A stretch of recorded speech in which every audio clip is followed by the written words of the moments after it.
Assalamualaikum warahmatullahi wabarakatuh. Perkenalkan, nama saya Cikaryati, perwakilan dari kelompok 2 yang akan menjelaskan tentang uji asumsi klasik dari bab 5 yaitu praktikum statistika.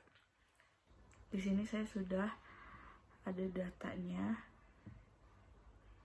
Data bab 5 yaitu uji asumsi klasik yang judul datanya pengaruh harga dan pendapatan terhadap penjualan harian pedagang nasi goreng. Lalu di sini sudah ada tabel data output SPSS yang mana X1-nya itu harga, lalu X2-nya jumlah terjual dan Y total penjualan. Lalu di sini ada hasil output SPSS yang pertama yaitu uji normalitas, yang mana sigma-nya 0,200. Kriteria keputusan uji asumsi normalitas itu dikatakan normal jika p-value-nya lebih besar dari 0,05 dan dikatakan tidak normal jika p-value-nya kurang dari 0,05. Lalu hasil dan kesimpulan uji normalitas menunjukkan bahwa nilai sigma totality-nya sebesar 0,200 yaitu lebih besar dari 0,05 sehingga disimpulkan bahwa data berdistribusi normal. Lalu yang kedua ada uji linearitas. Di sini ada tabel ANOVA-nya. Total pendapatan harga yang mana sigmanya ada 641. Lalu ada total pendapatan jumlah terjual yang mana sigmanya 0,579. Lalu kriteria keputusan uji asumsi linearitas dikatakan linear jika p-value-nya lebih besar dari 0,05 dan tidak linear jika p-value-nya kurang dari 0,05. Hasil dan kesimpulan untuk hubungan antara variabel harga dan total pendapatan nilai sigma linearity sebesar 0,176 lebih besar dari 0,05 dan sigma definition from linearitas sebesar 0,641 lebih besar dari 0,05, maka disimpulkan bahwa hubungan antara kedua variabel adalah linear. Untuk hubungan antara variabel jumlah terjual dan total pendapatan nilai sigma linearity sebesar 0,000 kurang dari 0,05 dan sigma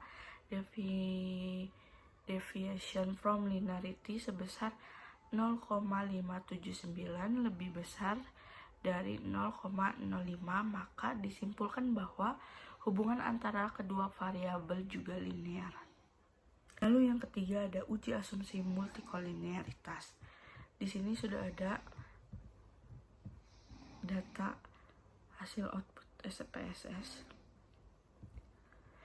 Kriteria keputusan uji asumsi multikolinearitas pada model regresi: tidak terjadi multikolinearitas jika nilai toleransinya lebih besar dari 0,10. Terjadi multikolinearitas jika nilai toleransinya kurang dari 0,10. Atau tidak terjadi multikolinearitas jika nilai VIF-nya kurang dari 10. Terjadi multikolinearitas jika nilai VIF-nya lebih besar dari 10. Lalu hasil dan kesimpulan uji multikolinearitas menunjukkan bahwa nilai toleransi untuk kedua variabel independen, harga dan jumlah terjual adalah 0,876, lebih besar dari 0,10. Nilai VIF keduanya adalah 1,142 kurang dari 10, maka dapat disimpulkan bahwa tidak terjadi multikolinitas pada model regresi. Lalu ada yang keempat, uji asumsi autokolerasi. Di sini ada tabel output SPSS-nya.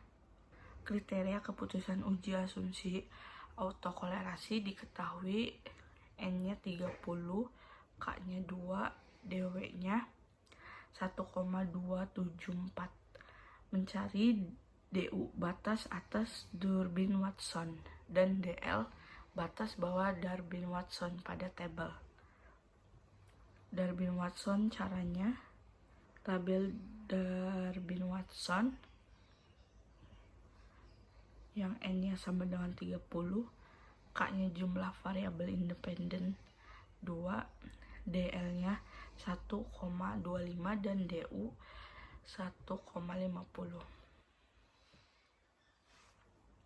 Didapatkan nilai DU sebesar 1,50 dan DL sebesar 1,25.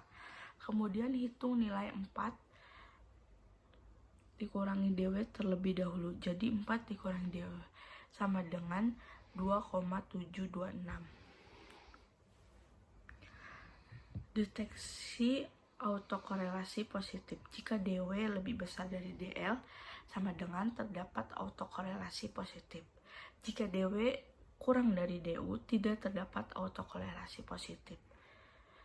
Jika DL kurang dari DW dan kurang dari DU, pengujian tidak meyakinkan atau tidak dapat disimpulkan.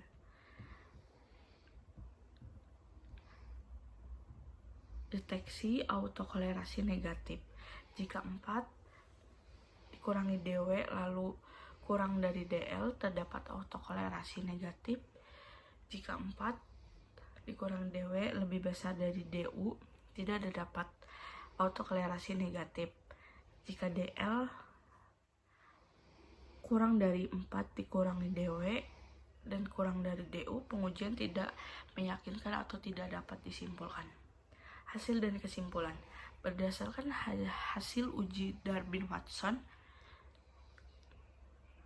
jumlah data N sama dengan 30, diperoleh nilai DW sebesar 1,274, sedangkan dari tabel DW diperoleh DL sama dengan 1,25 dan DU sama dengan 1,50 karena nilai 1,25 kurang dari DW sama dengan 1,274 kurang dari 1,50, maka kesimpulannya tidak dapat disimpulkan secara pasti apakah terdapat autokolerasi positif atau tidak. Zona tidak meyakinkan. Namun karena 4 dikurangi DW sama dengan 2,726 lebih besar dari DU, maka tidak terdapat autokolerasi negatif. Lalu yang kelima ada uji asumsi heteroskedasitas. Di sini ada tabel output SPSS, harga jumlah terjualnya segmennya 0,008, toleransi ada 0,876, lalu VIF-nya ada 1,142. Kriteria keputusan uji asumsi heteroskedasitas. Terjadi heteroskedasitas apabila p-value-nya kurang dari 0,05. Tidak terjadi heteroskedasitas jika p-value-nya lebih besar dari 0,05. Lalu hasil dan kesimpulan. Nilai signifikansi untuk variabel jumlah terjual adalah 0,008 kurang dari 0,05. Maka terjadi heteroskedasitas, sedangkan variabel harga memiliki signifikansi 0,261 lebih besar dari 0,05 sehingga tidak mengalami heteroskedasitas. kedesitas. Sekian penjelasan dari saya yang mewakili kelompok 2. Kurang lebihnya mohon maaf. Terima kasih. Wassalamualaikum warahmatullahi wabarakatuh.